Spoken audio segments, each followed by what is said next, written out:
ये चीज मैं हर दिन पीता हूँ। नंबर 3, तुम जासूस हो, है ना? नंबर 2, मुझे लगता है आप खुफिया एजेंट हैं।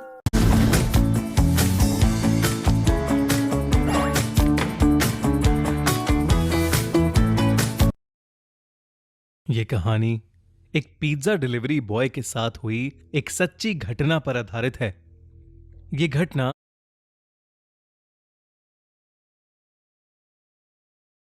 जॉन के साथ तब हुई जब वो अपने कॉलेज के दिनों में एक छोटी सी पिज्जा शॉप में पार्ट टाइम जॉब करता था।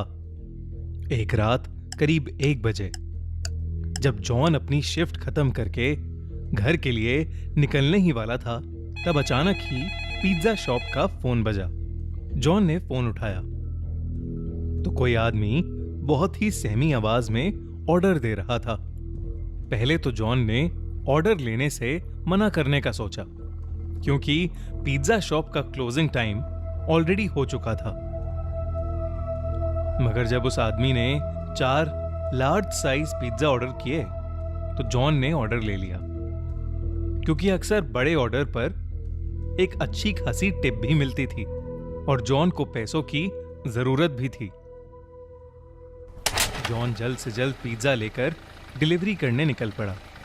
डिलीवरी एड्रेस उस पिज्जा शॉप से काफी दूर शहर के आउटस्कर्ट्स में था। देर रात हो चुकी थी और वो रास्ता भी काफी सुनसान था। सड़क कच्ची थी और उसके दोनों तरफ बहुत सारे जंगली पेड़ पौधे थे। रास्ते में कोई स्ट्रीट लाइट भी नहीं जल रही थी, जिसकी वजह से वहां अंधेरा ही अंधेरा था। कुछ और देर की ड्राइविंग के बाद जॉन उस एड्रेस पर पहुंच गया। वो एक बहुत ही पुराने दिखने वाले अजीब से घर के सामने खड़ा था। वो घर फॉरेस्ट एरिया के अंदर था और उस घर की कोई भी लाइट नहीं जल रही थी, बल्कि आसपास कुछ हलचल भी नहीं थी। बिल्कुल ऐसा लग रहा था कि जैसे वो घर सालों से वीरान पड़ा है और उस घर में कोई रहता ही ना हो।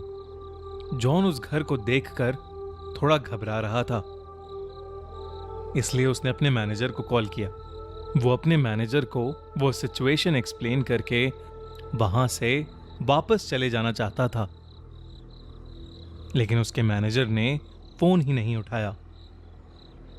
जॉन अगर बिना मैनेजर को बताए वो चारों पिज्जा वापस ले जाता तो उसका मैनेजर उससे बहुत ज्यादा गुस्सा हो जाता और उसकी सैलरी भी काट लेता। इसलिए जब बार बार कॉल करने पर भी उसके मैनेजर ने फोन नहीं उठाया तो उसने एक बार उस घर के पास जाकर डिलीवरी ट्राई करने का मन बनाया। जॉन जैसे ही आगे बढ़ा, उस घर के अंदर की एक लाइट ऑन हो गई।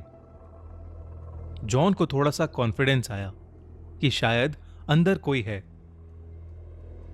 उसने डोरबेल बजाई और जोर से कहा, पिज्जा डिलीवरी। मगर कुछ देर तक किसी ने दरवाजा नहीं खोला।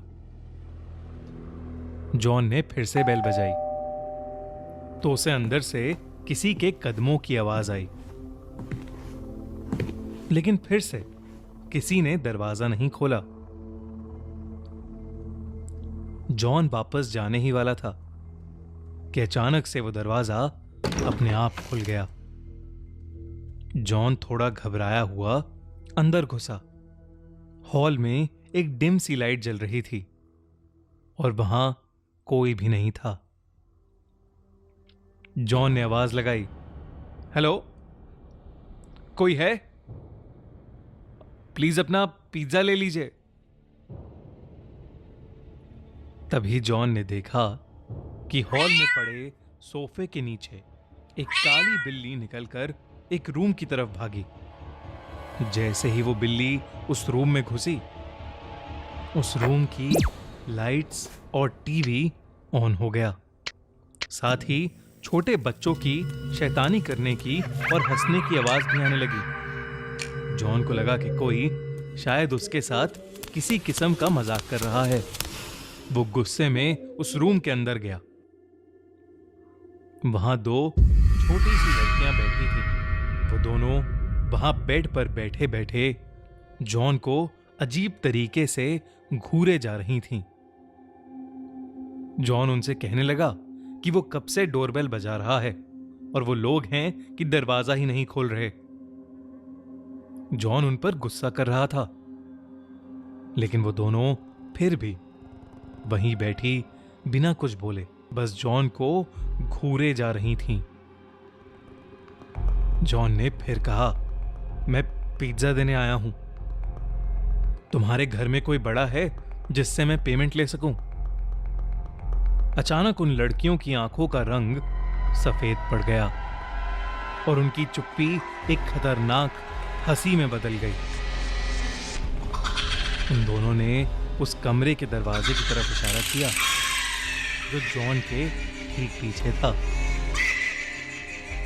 जॉन पीछे पलटा तो वो घबरा उठा।